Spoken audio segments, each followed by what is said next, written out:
하나님 말씀 보겠습니다. 사도행전 17장 16절부터 보겠습니다.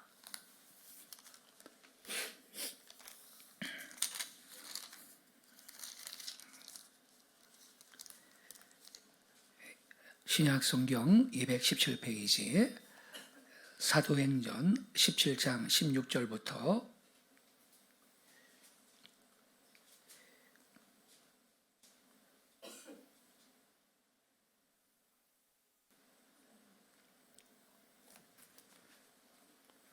29절까지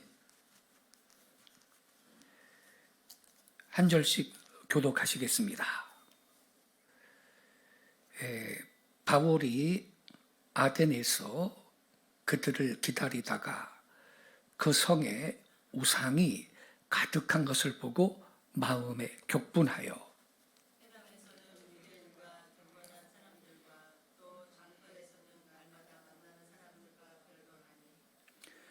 어떤 에피크로스와 스토아 철학자들도 바울과 쟁론할세 어떤 사람은 이르되 이 말쟁이가 무슨 말을 하고자 하느냐 하고 어떤 사람은 이르되 이방 신들을 전하는 사람인가 보다 하니 이는 바울이 예수와 부활을 전하기 때문이로라.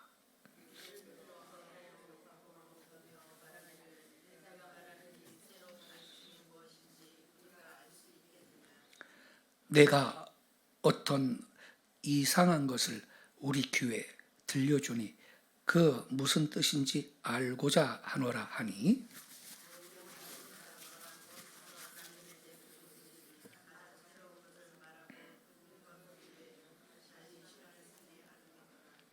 바울이 아레오바고 가운데 서서 말하되 아덴 사람들아 너희를 보니 범사에 종교심이 많도다.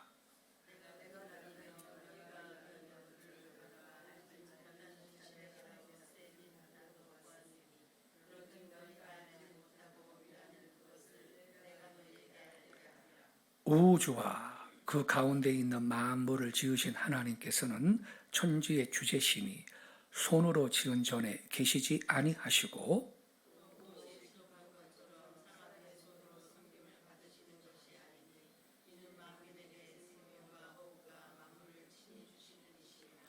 인류의 모든 족속을 한 혈통으로 만드사 온 땅에 살게 하시고 그들의 연대를 정하시며 거주의 경계를 한정하셨으니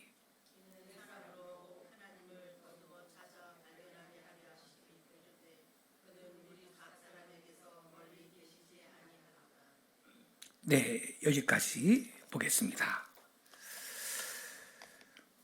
여러분 지금 읽은 말씀 그 16절에 보면요, 사도 바울 선생님이 격분했다라는 말이 나옵니다. 바울이 아덴에서 그들을 기다리다가 그 성에 우상이 가득한 것을 보고 마음에 격분하여 이렇게 기록이 되어 있습니다. 여러분, 이 격분이라는 것은 그냥 분노하고 수준이 다른 겁니다. 그냥 보통 분한 게 아니고요. 몹시 분하고 노여운 감정이 북받쳐 올라왔다. 이러한 뜻입니다. 근데 우리가 성경을 읽어보면요, 일반적으로 분을 내지 말라고 기록이 되어 있고, 혹시 분을 내더라도 해가 질 때까지 품지 말라고 그런 마디가 틈타거든요. 그래서 오래 품지 말라 이런 말씀이 있습니다. 근데 여기 보면요, 사도 바울은 보통 분한 게 아니고 격분했다 이렇게 기록이 되어 있습니다. 바울이 분을 냈다는 건데, 근데 우리가 이 성경을 보면 바울만 그런 게 아니고 우리 예수님도 가끔 분노하셨는데, 이 마가복음 10장에 보면요, 사람들이 예수님께서 어린 아이들을 만져주실 것을 기대하고 예수님 앞에 데리고 왔거든요. 근데 제자들이 어떻게 했어요? 애들은 가라, 가! 그러면서 꾸짖었거든요. 이때 우리 예수님의 태도에 대해서 이렇게 써 있습니다. 예수님께서 보시고 분이 여겨 이르시되 어린 아이들의 내게 오는 것을 용납하고 금하지 말라. 하나님의 나라는 이런 자의 것이니라. 마가복음 10장 14절에 그렇게 기록이 되어 있습니다. 분이 여겼대요. 여러분, 아까 사도 바울의 격분이라든지 예수님의 이 분노는요, 의분을 가리키는 것입니다. 의분.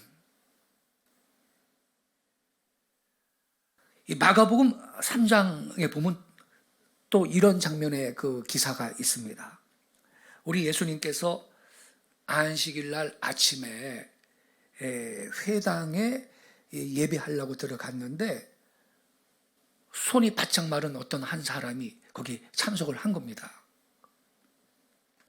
그때 회당에 와 있던 바리새인들과 서기관들이 그날이 안식일인데 우리 예수님이 안식일인데도 불구하고 저 손 마른 사람을 고쳐주냐 안 고쳐주냐, 만일 고쳐주시면 안식일을 범했다라고 이 예수님을 책잡으려고 주목하고 있었습니다. 이 율법주의자들이 말이죠, 안식일은 아무 일도 하면 안 된다 그랬잖아요. 근데 병 고쳐주는 그것도 일이라고 간주를 하고, 안식일인데 저 예수가 저 사람 병 고쳐주나 안 고쳐주나 한번 보자. 고쳐주기만 했다. 그러면 안식일을 범했고 모세 율법을 무시하는 인간이라고 막 이제 정죄를 할 생각이었던 거죠. 그런데 그 밑으로 조금 내려가서 마가복음 3장 5절에 보면 이렇게 기록이 되어 있어요. 그들의 마음에 완악함을 탄식하사 노하심으로 그들을 둘러보시고, 노하심으로 그들을 둘러보셨대요. 그 다음에 이렇게 써 있어요. 그 사람한테 이르시되 내 손을 내밀라 하시니 내밀매 그 손이 회복된지라. 우리 예수님이 노하시면서 거기 모였던 무리들을 둘러보셨다. 그래서 여러분, 분노 가운데는요, 두 가지 종류가 있어요. 첫째는 사사로운 분노입니다. 사사로운 문제, 어떤 사사로운 이해관계, 그리고 어떤 사적인 감정, 그것 때문에 분노할 때가 있죠. 그런데 성경은 이런 분노에 대해서는 분을 내지 말고, 근데 사람이기 때문에 분을 혹시 낼 수 있지 않겠습니까? 그런 경우는 해가 지도록 그 분을 품지 말라. 해가 지도록 분노를 가슴에 품고 막 이를 갈고 있으면요, 그때는 마귀란 놈이 딱 들어옵니다. 그리고 뭐라고 속삭이는지 아세요? 죽여버려. 아무도 모를 때 가서 죽여버려. 그래서 살인사건이 나는 겁니다. 자기가 죽이는 것 같지만 마귀라는 놈은 도적질하고 죽이고 멸망시키는 존재라고 예수님이 가르쳐 주셨죠? 사탄이 틈탑니다. 하지만 여러분, 둘째 종류의 분노가 있습니다. 그게 뭐냐면 공적인 분노. 공분이라고 하죠. 공분. 혹은 보통 말로 의분이라고 할 수가 있겠습니다. 어떤 사회에서 불의와 죄악이 난무하는 걸 볼 때 의로운 마음이 있는 사람은 당연히 거기에 대해서 분노가 일어나는 거죠. 박원순 서울시장이 자살해 죽었습니다만 재임식 시절에 시청 앞 광장에서 동성애 축제 계속 허용했죠. 분노가 일어나야 됩니까? 안 일어나야 됩니까? 그 인간한테. 그분은요, 한국이 아시아에서 최초로 동성결혼이 합법화되는 나라가 되기를 원한다라고 한 사람입니다. 이야, 기도 많이 했습니다. 주여, 저런 사람이 대통령 되면 큰일 납니다. 제발 주님이 교통정리 좀 해주세요. 이 땅에 많은 성도들이 기도했습니다. 근데 어느 날 자살해 죽더라고.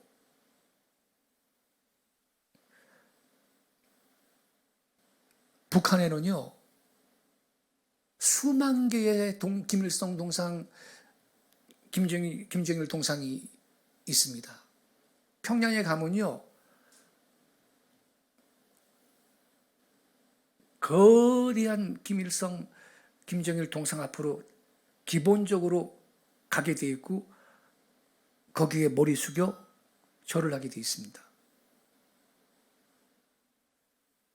저 우상체제, 북한 동포들을 속박하고 있는 저 우상정권, 여기에 대해서 의로운 사람은 당연히 분노해야 하는 것입니다.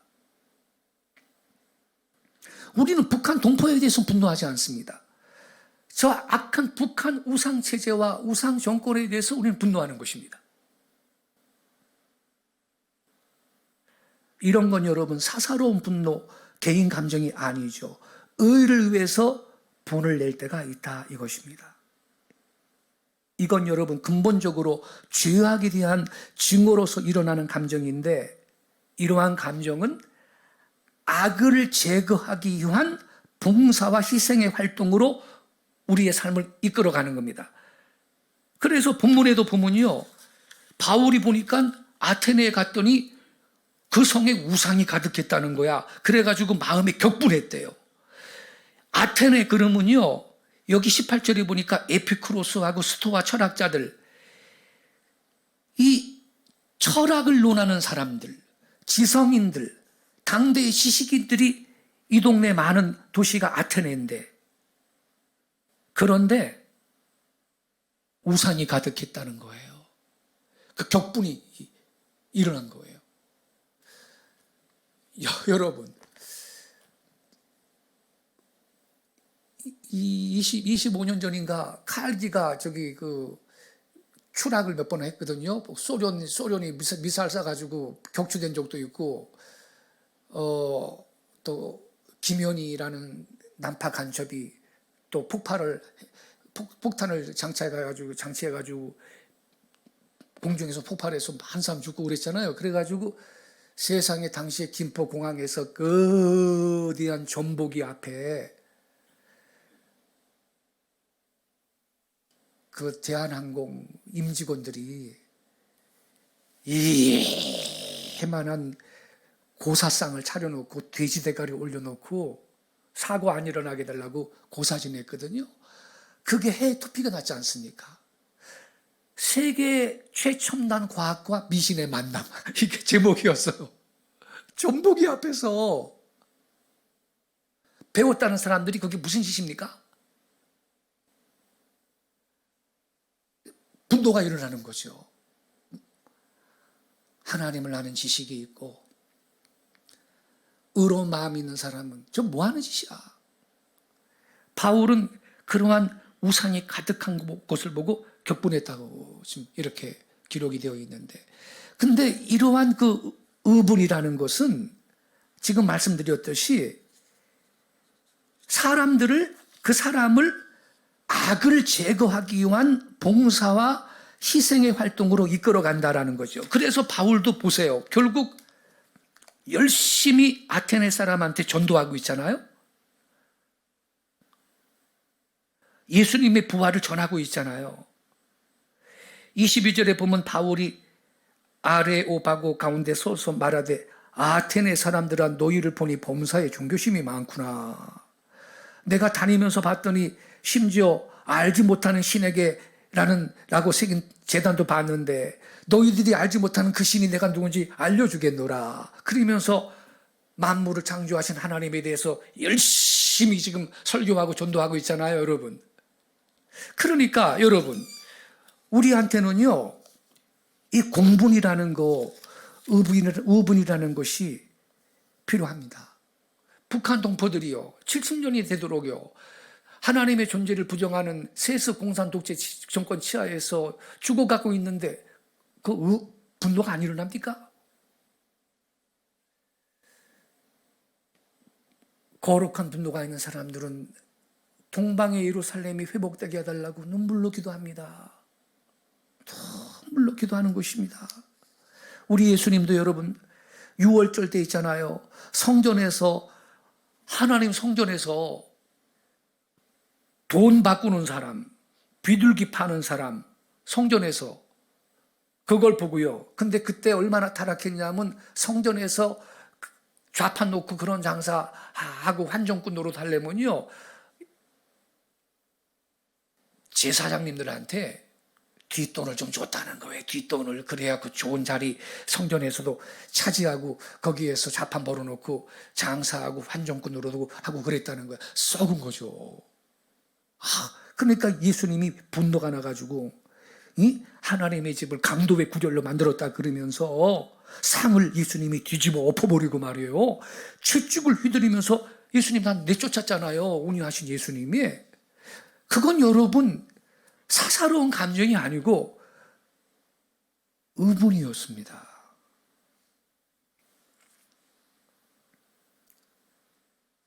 우리는요,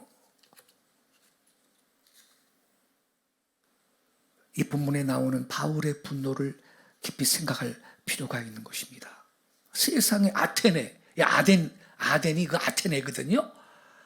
이 아테네로 말하면 고대 문화의 중심지요, 과학과 철학의 본원지라고 할 수 있는데, 바울이 그 도시에 갔더니 이게 뭐야? 세상에 도초의 우상이 꽉 차 있네요. 이야, 그러니까 바울이 영적인 견지에서 볼 때, 아니 이 사람들이 철학을 논하는 지식인들이라고 하는 이런 사람들이 이게 뭔 짓이냐? 통분히 여겼던 것입니다. 철학을 배우고 과학을 안다는 사람들이 아직도 우상을 숭배하고 미신에 젖어 있다니. 그래서 바울이 격분을 했다라는 것이죠. 그래서 이 본문에 기록된 대로 열심히 그리스도의 진리를 전파해서 시장에서도 거리에서도 유대 사람한테든지 헬라 사람한테든지 도초에서 이 바울의 격분은 정열적인 복음 전도 활동으로 변했던 것입니다, 여러분. 바울의 이와 같은 전도 생활의 이면에는 이와 같은 의분이 있었기 때문에 가능했다 이 말이죠. 엘리야가 말이에요, 바알 선지자, 아세라 선지자, 거짓 선지자 850명하고 갈멜산에서 영적 전쟁했잖아요. 누가 진짜 참된 신인지 한번 겨누어보자. 근데 이 바알 선지자, 거짓 선지자들은 암말 바알이여 불러도 하늘에서 불이 내려가지고 제단의 제물을 불태우는 그 신이 진짜 신이다 그랬는데 그런 사건이 없거든. 밤낮 아주 하루 종일 자기 몸을 자해를 하면서까지 바알 자기 신을 불러도요. 근데 엘리야의 제단에 불이 내려와가지고 제물을 다 태워버렸지 않습니까? 하나님이 참신이라는 게 입증이 됐습니다. 할렐루야. 그래가지고요, 여러분, 우리가요 엘리야를 불의 선지자라고 말을 해요. 불의 선지자. 물론 갈멜산에 불이 내리게 했다 해서 불의 선지자라고 말을 하는 것인데, 다른 편으로는 여러분 의분에 불타는 선지자라고 할 수밖에 없는 것입니다. 그러니까 목숨 걸고 850대 1로 싸운 겁니다, 여러분. 우리가요 기독교 역사를 통해서 보면요, 이와 같은 거룩한 분노에 이기지 못해서 하나님의 일을 아름답게 이룬 주의 종들이, 하나님의 사람들이 많이 있는 것입니다.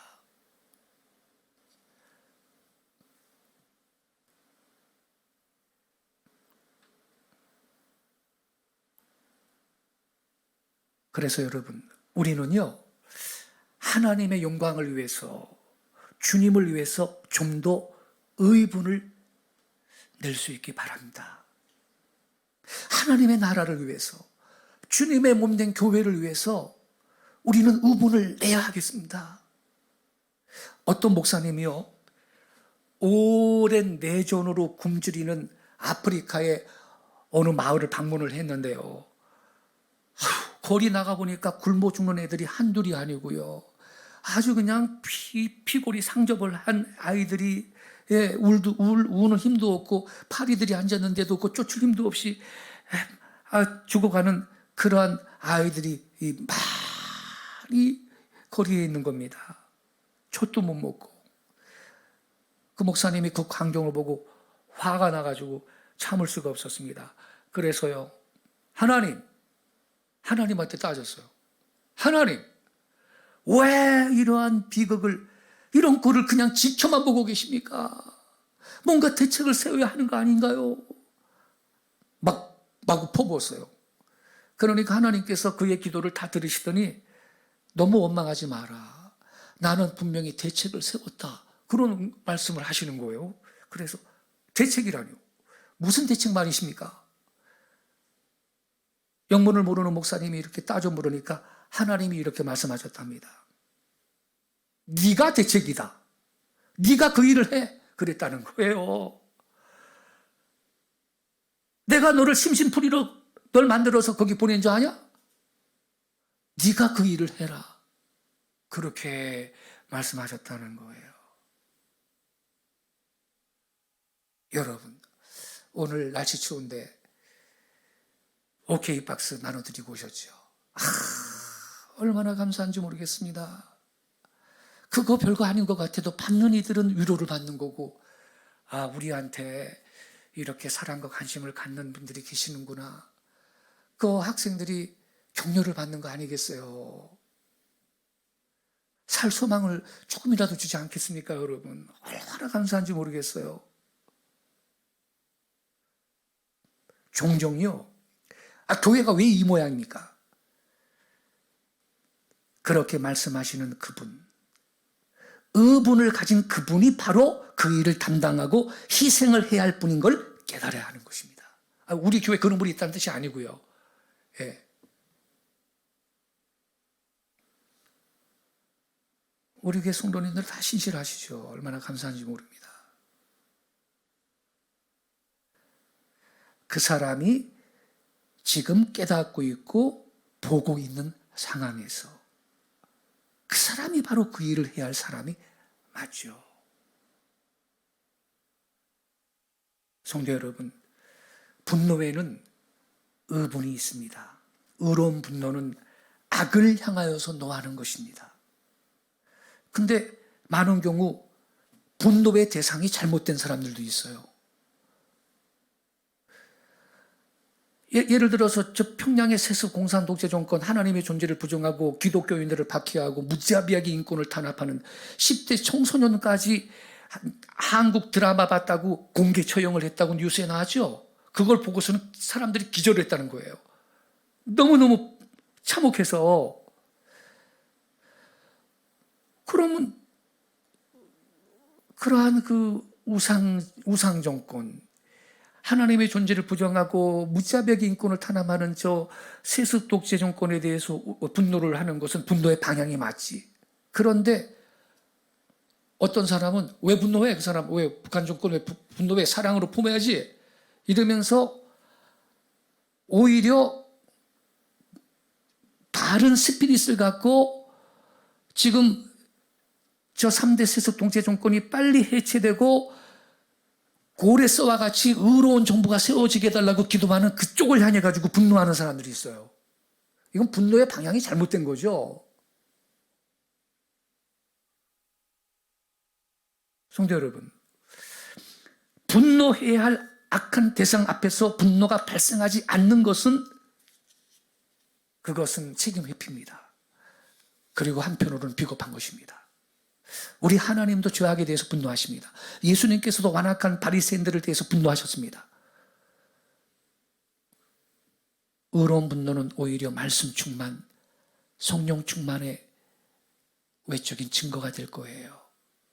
그래서 여러분, 우리도 의분을 가지고 생산적인 방법으로 악한 문제를 해결하는 것이 성도의 사명이니 그렇게 사명을 잘 감당하고 그리고 하나님 앞에 더욱 귀중하게 쓰임받는 우리 귀한 성도님들 되실 수 있기를 예수님의 이름으로 축원합니다. 기도하겠습니다.